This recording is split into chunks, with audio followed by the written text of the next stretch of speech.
네, 오늘 본문 말씀은 열왕기상 3장 16절에서 28절입니다.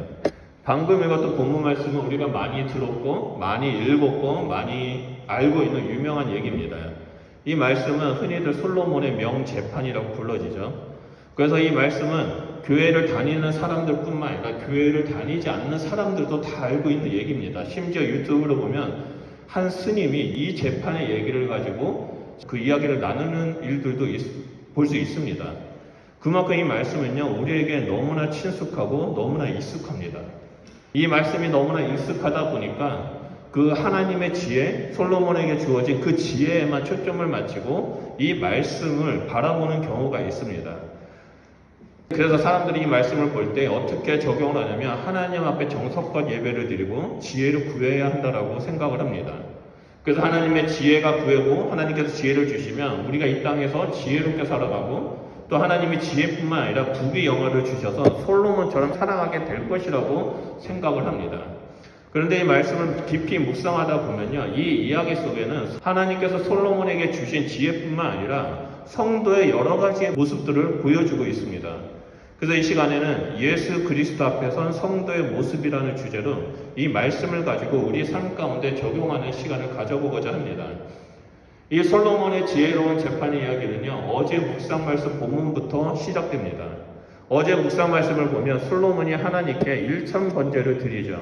그리고 하나님께서 그 1000번제를 기쁘게 받아주셔서 솔로몬에게 소원을 들어주고자 작정하십니다. 그래서 하나님께서 솔로몬의 꿈에 나타나서 내가 너에게 무엇을 주길 원하느냐, 너는 원하는 것을 구하라 라고 말씀하시죠. 그때 솔로몬이 하나님 앞에 듣는 마음을 구합니다.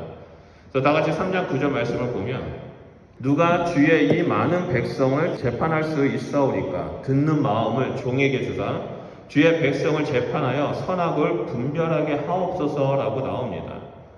솔로몬은 하나님의 많은 백성들을 올바르게 재판할 수 있도록 듣는 마음을 달라라고 구합니다. 하나님은 이 솔로몬이 구했던 듣는 마음에 대해서 11절에 뭐라고 말씀하시냐면 오직 송사를 듣고 분별하는 지혜를 구하였다라고 말씀하십니다. 그래서 이 솔로몬에게 지혜와 명철의 은사뿐만 아니라 부귀와 영광까지 주십니다. 그리고 나서 하나님께서 주신 지혜가 얼마나 크고 놀라운지를 보여주는 내용이 바로 오늘 본문 말씀입니다. 오늘 솔로몬 판결에는요, 듣는 마음이 나오고 지혜롭고 명철한 마음이 이 송사를 해결하는 내용이 담겨져 있습니다. 이 판결을 말미암아 28절을 보면요, 온 이스라엘이 하나님의 지혜가 솔로몬 속에 있는 것을 두려워했다라고 말합니다. 솔로몬 속에 있는 것이 무엇입니까? 하나님의 지혜죠. 하나님의 지혜와 명철을 하나님께서 솔로몬과 함께 하신다는 것을 보고 깨닫게 되고 두려워하게 됐다는 거죠. 그리고 더 나아가 하나님이 주신 이 솔로몬의 지혜는요, 이스라엘뿐만 아니라 주변 나라에 애굽에까지 소문이 퍼져서 많은 국가와 민족들이 알게 됩니다.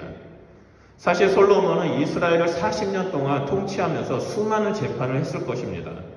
하지만 성경은 솔로몬의 그 수많은 판결, 솔로몬의 지혜가 가득한 수많은 판결 중에 오늘 본문 말씀에 나오는 이 하나만 성경에 기록했습니다. 기브온에서 1000번제를 드리고 하나님으로부터 받은 지혜를 어떻게 재판에서 사용했는지, 그리고 이스라엘을 어떻게 다스렸는지에 대한 단적인 예를 보여주고 있습니다. 이 솔로몬이 재판하는 사건의 시작은 이렇습니다. 2명의 창기가 한 집에서 살고 있습니다. 그들은 3일 간격으로 아이를 낳습니다. 둘 중에 한 여자가 밤에 잠을 자다가 아기 위에를 누워서 깔아 뭉개가지고 죽입니다.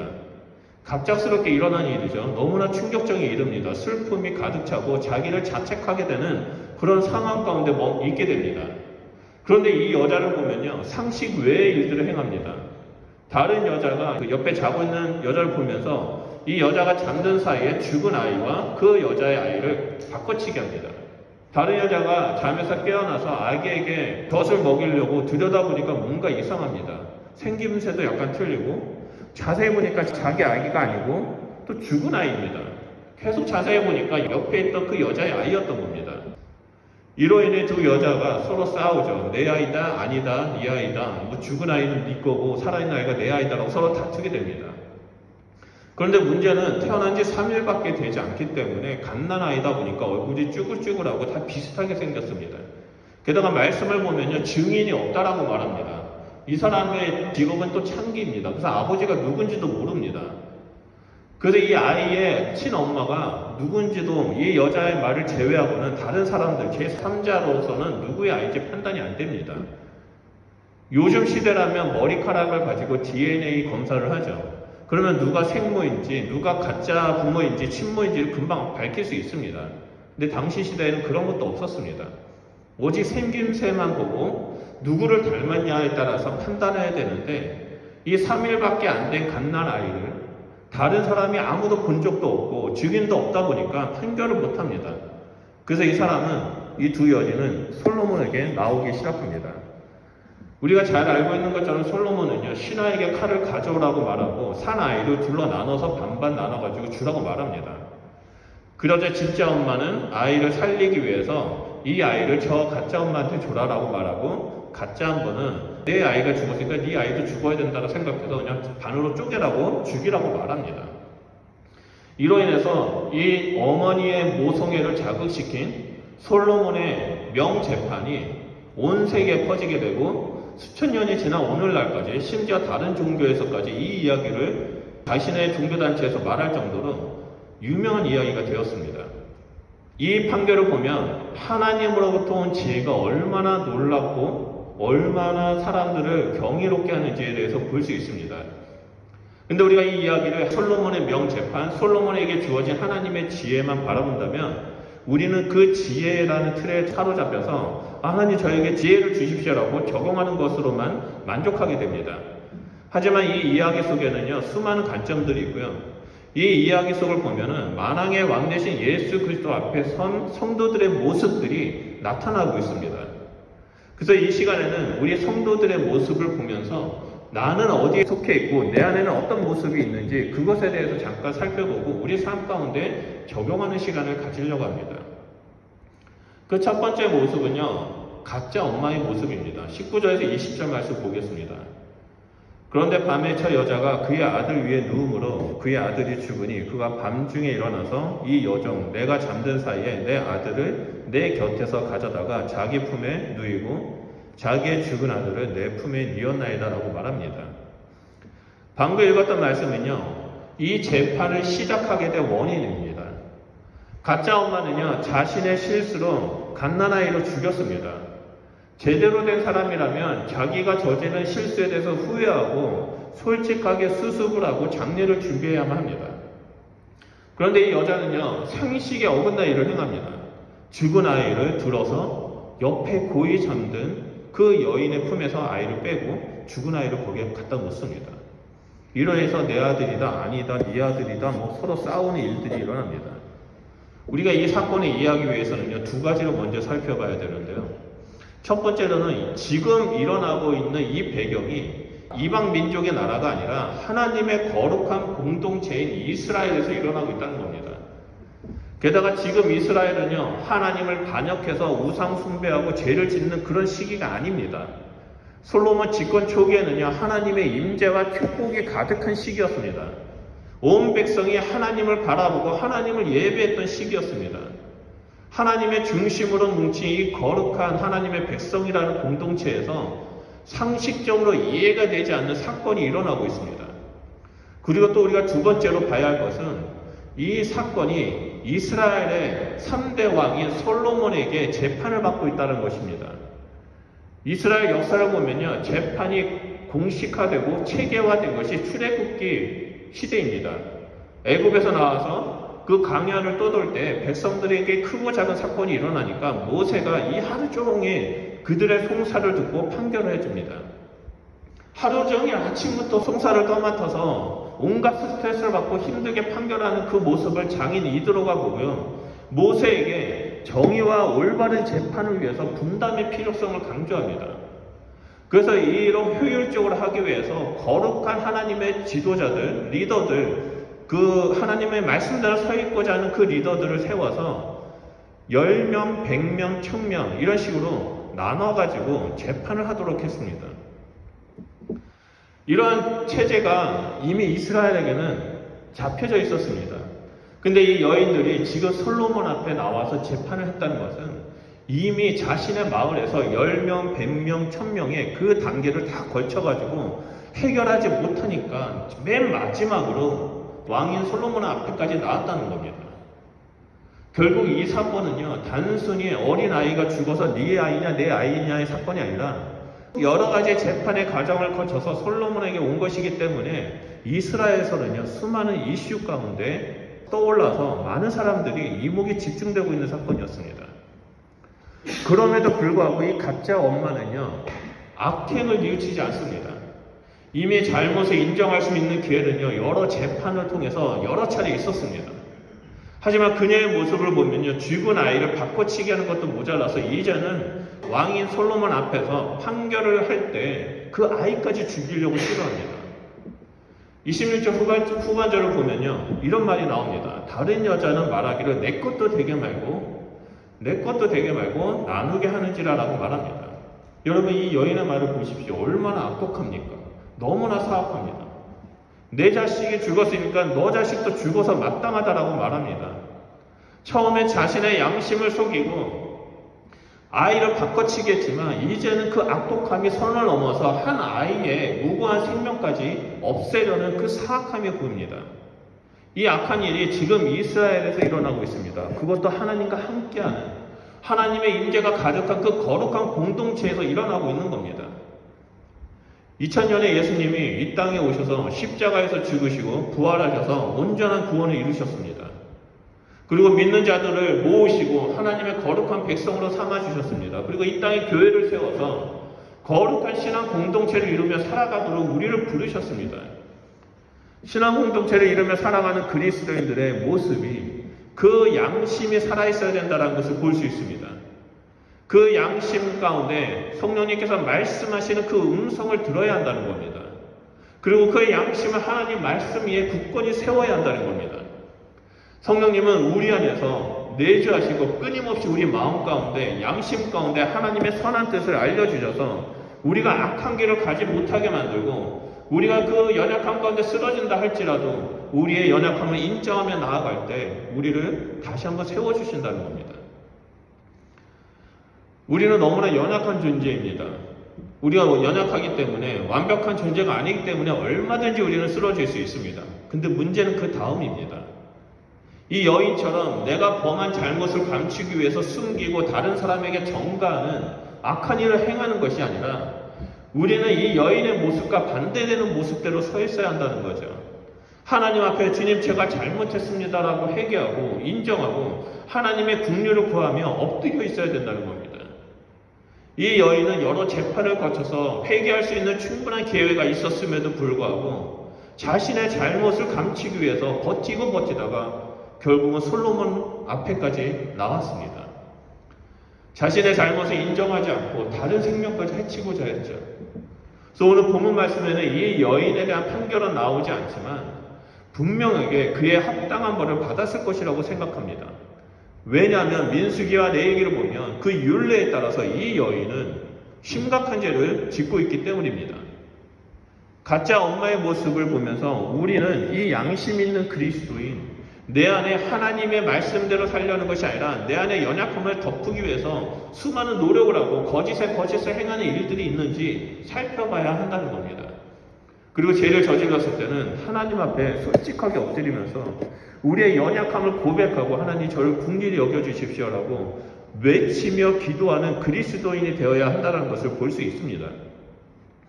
그리고 두 번째로는 예수 그리스도 앞에 선 성도의 모습은 친모의 모습입니다. 26절 상반절 말씀을 보겠습니다. 26절 앞의 내용을 보면 그 산 아들의 어머니 되는 여자가 그 아들을 위하여 마음이 불붙은 것 같아서 왕께 아뢰어 청하건대 내 주여 산 아이를 그에게 주시고 아무쪼록 죽이지 마옵소서라고 간청합니다. 솔로몬 왕은 두 여인의 말을 듣고 판결하기 시작하죠. 그 판결은요, 누구도 예상치 못한 판결입니다. 두 여인 모두 살아있는 아이가 자신의 친아들이라고 말하고 죽은 아이는 상대편의 아들이라고 주장합니다. 다른 증인도 없고 증거도 없습니다. 오직 이 여인들의 증언뿐입니다. 이때 솔로몬은 갑자기 신하에게 칼을 가져오라고 명합니다. 그래서 신하가 갖고 오니까 그 칼을 가지고 이 아이를 둘로 반으로 쪼개라고 말합니다. 그래서 각각 여인에게 반쪽씩 나눠주라는 그 충격적인 판결을 합니다. 이 판결을 들은 가짜 엄마는요, 매우 흡족해하죠. 매우 만족해합니다. 내 자식도 죽었으니 네 자식도 죽어야 한다라는 그 악한 심보를 갖고 있다 보니까 이 사람은 너무나 기뻐합니다. 반면에 솔로몬의 판결을 들은 신부는 어떻습니까? 너무 놀라서 경악합니다. 아까 읽었던 말씀을 보면요, 그 아들을 위하여 마음이 불붙은 것 같아서 라고 나옵니다. 여러분, 마음이 불붙은 것 같다라는 말은요, 이 모성애로 표현한 강렬한 표현입니다. 특히 이 불붙다라는 히브리어 단어가요, 창세기에 나오는데요. 어떤 내용으로 나오냐면 요셉이 이집트에서 가족과 멀리 떨어지다가 먹을 것을 찾아서 찾아온 그 형제, 그것도 그 베냐민을 봤었을 때 이 요셉 안에 나타났던 뜨거운 사랑, 복받쳐 나오는 그 눈물과 그 사랑의 마음이 막 흘러나왔을 때 그 표현을 불붙듯 하다라고 표현을 했습니다. 그래서 이 불붙다라는 뜻은요, 뜨거워지다, 열망하다, 불타다라는 뜻을 가지고 있습니다. 이 가짜 엄마는요, 사나이가 자신의 친자가 아니라는 이유 때문에 일만의 동정심도 양심의 가책도 없습니다. 죽여라 이겁니다. 어차피 내 자식도 아니기 때문에 내가 차지하지 못한다면 친모 또한 아이를 가지면 안 된다. 내가 저 여자가 잘 되는 꼴을 못 보겠다라고 생각하면서 죽여야 된다라고 강조합니다. 그래서 신하들에게 뭐하냐고 빨리 왕의 명령을 받아서 죽이라고 재촉합니다. 하지만 친모는요, 그 상황에서 그 칼과 아이 사이에 서서 가로막습니다. 그리고 제 친권을 포기할 테니까 제발 이 아이만 살려서 저 아이한테 주십시오. 제가 데리고 가지 않겠습니다. 저 여자한테 주십시오라고 아이의 생명을 구합니다. 진짜 엄마의 그 참된 사랑이 무엇인지 이 말씀을 통해서 볼 수 있습니다. 자기 아들을 살릴 수만 있다면 내가 가지고 있는 모든 권리, 친권을 포기했다라는 그 진짜 사랑입니다. 당시에 고대 금동에서는요, 이 아들은요, 한 집안의 큰 재산이었습니다. 내가 억만금의 돈이 있다 할지라도요, 한 아들이 여러 명 있다면요, 내가 돈이 없어도 아들이 많다면 억만금을 가진 그 집안보다 아들이 많은 그 집안을 더 큰 축복을 받았다라고 여긴 시대였습니다. 왜냐하면 아들이 많으면 전쟁에 나가서 싸울 수도 있고 경제와 사회 전반에서 이 아들의 역할이 너무나 크기 때문에 아들이 많은 집은 큰 축복을 받은 집이고 많은 일들을 행할 수 있기 때문에 이 시대의 사람들은요, 아들이 많은 집을 제일 부러워했습니다. 아들이 있다는 것은요, 후에 자라서 자신의 가정을 보호하고 경제적으로 부유하게 하는 원동력이고요, 또 자신의 노후를 보장해 줄 수 있기 때문에 아들이라는 존재는요, 그 시대의 사람들에게 너무나 중요했습니다.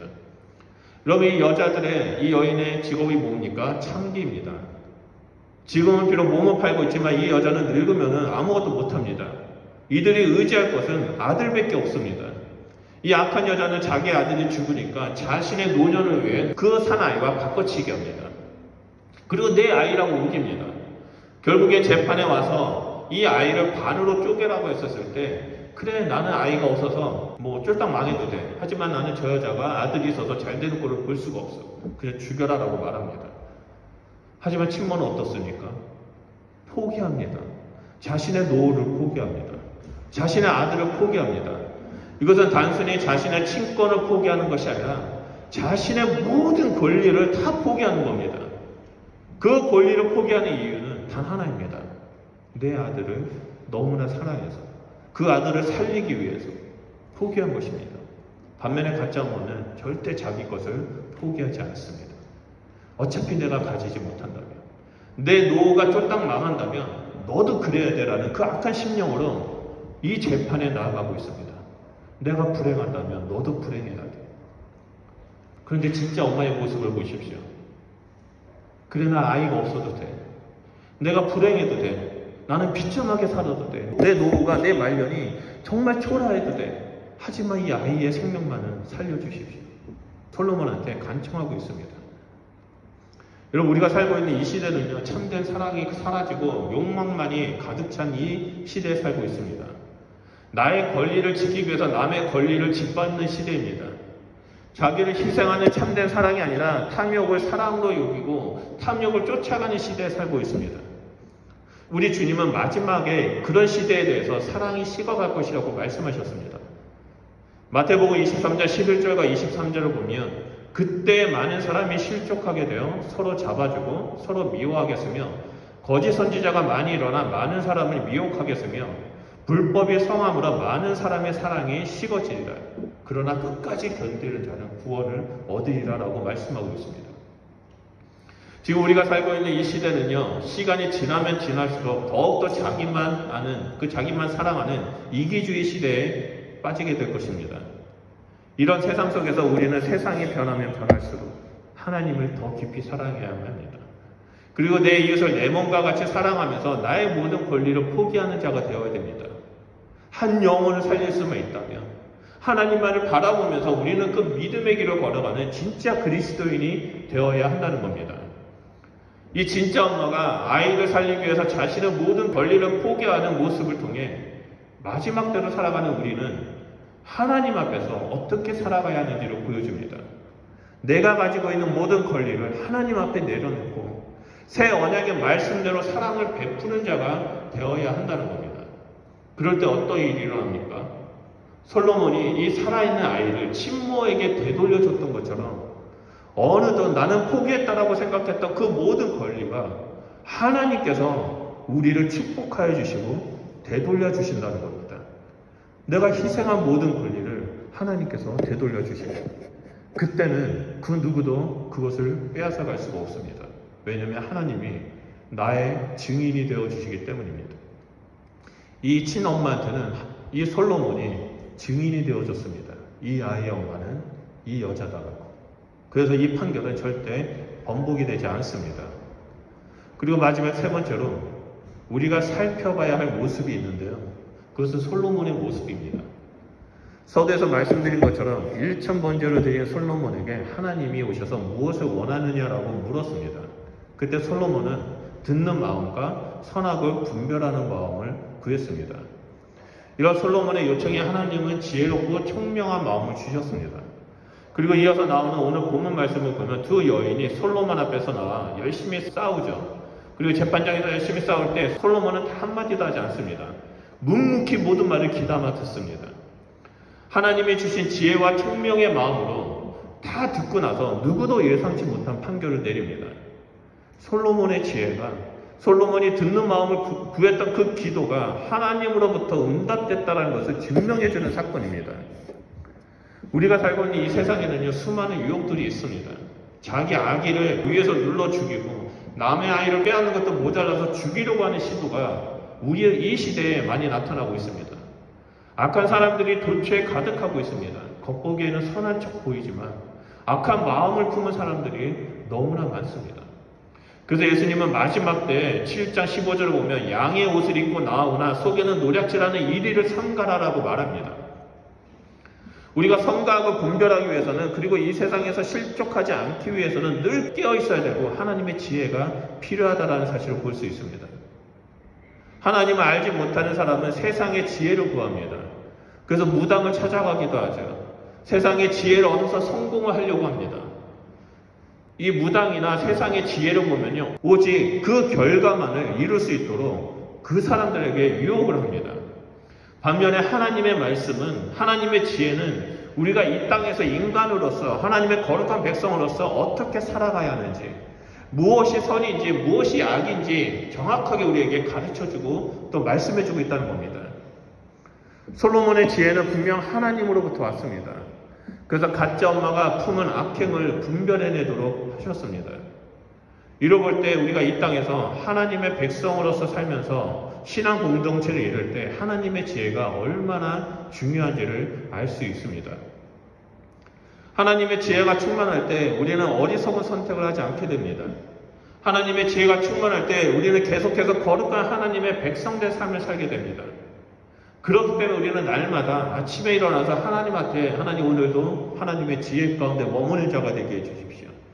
하나님의 지혜로 충만케 해주십시오라고 기도해야만 합니다. 그리고 지혜는 하나님의 말씀으로부터 오기 때문에 우리는 매 순간마다, 매일마다 하나님의 말씀을 묵상하고 기억하면서 순종하며 살아가는 자가 되어야 합니다. 하나님의 말씀에 순종하는 것이 바로 지혜이기 때문입니다. 그리고 또한 하나님 말씀뿐만 아니라 누구 말이든 잘 듣고 경청하는 지혜가 필요합니다. 이렇게 하나님의 지혜가 충만한 사람은요, 이 세상에 그 누구도 두려워하지 않습니다. 왜냐하면 어떠한 상황 속에서도 하나님이 돌보시고 함께 하시기 때문입니다. 그리고 솔로몬을 통해서 한 가지 더 말씀드리고 싶은 것이 있습니다. 그것은 바로 솔로몬은요, 예수 그리스도를 예표한다는 것입니다. 솔로몬의 이 지혜로운 재판은요, 장차 이 땅에 예수 그리스도께서 다시 오셔서 최후의 심판을 하실 때 어떻게 인간들을 공의와 지혜로 행하신다는 것을 보여줍니다. 그래서 쭉정이와 알고 염소와 양을 가려서 그 행위대로 보응하시는 그 예수님의 모습을 보여줍니다.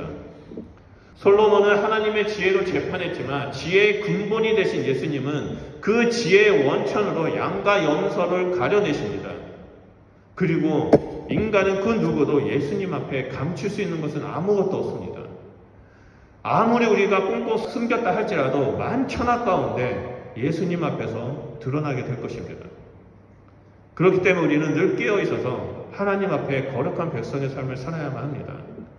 늘 예수 그리스도의 보혈에 의지해서 정결케 하고 말씀 가운데 나아가서 하나님의 그 말씀에 순종하고 하나님의 뜻을 구하며 살아가는 자가 되어야 한다는 겁니다. 이 땅에서 하나님을 사랑하고 이웃을 사랑하는 그 참된 그리스도인, 살아있는 양심을 통해서 정직하게 살아가는 그 그리스도인, 행여나 내가 넘어졌다 할지라도 그 실수를 인정하면서 책임을 지는 그 그리스도인의 삶을 살아야 한다는 겁니다. 오늘날 그런 그리스도인들의 모습이 조금씩 사라지다 보니까 세상은 그리스도인들을 경외하지 않습니다. 하지만 솔로몬이 하나님의 지혜가 충만하여 하나님의 말씀대로 서 있을 때 온 백성들이 온 세상에 그 솔로몬을 두려워하고 경외했던 것처럼 우리의 그리스도인은 그러한 삶을 살아가야 한다는 것을 오늘 본문 말씀을 통해서 볼 수 있습니다.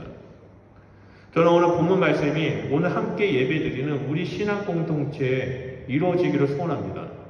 우리 성도님들은 무엇을 하든지 늘 하나님의 지혜 가운데 머물면서 항상 친엄마처럼 하나님 앞에 엎드려 자신의 마음을 토해내고 그리고 솔로몬처럼 하나님만을 의지하며 나아가는 주의 백성이 되시길 주님의 이름으로 축원드립니다. 우리 말씀을 기억하면서 기도했으면 좋겠습니다. 나는 지금 어떠한 모습을 가지고 살아가고 있는가? 나는 내 안에는 혹시 이 가짜 엄마처럼 거짓된 것을 쫓아가고 거짓된 양심대로 살아가려는 모습이 있는가? 세상 속에서 일을 할 때나 공부할 때 아무도 모르니까 이렇게 해도 되겠지라고 타협하면서 나아가는 모습이 있는가? 아니면 나는 지금 누가 보든 누가 안 보든 하나님 앞에 온전히 서 있고자 하는 모습이 있는가? 또 하나님의 지혜를 구하며 하나님의 말씀대로 살아가려고 하는 모습이 있는가? 우리 그 자신의 내면을 바라보면서 하나님, 저는 이런 사람입니다. 하나님, 저한테 은혜를 베풀어 주십시오. 내가 솔로몬처럼 지혜 가운데 거하는 자가 되게 하시고 내가 실수한다 할지라도 하나님 앞에 나아가 엎드려 경배하고 긍휼을 구하며 회개하는 자가 되겠습니다. 하나님, 내 삶을 받아주십시오. 이 땅에서 양심이 살아있는 그리스도인, 하나님 말씀 가운데 서 있는 그리스도인, 하나님의 은혜를 구하는 그리스도인이 되게 소원합니다. 저와 함께 해주십시오. 여러분, 우리 시간에 주여 삼창하며 기도하도록 하겠습니다.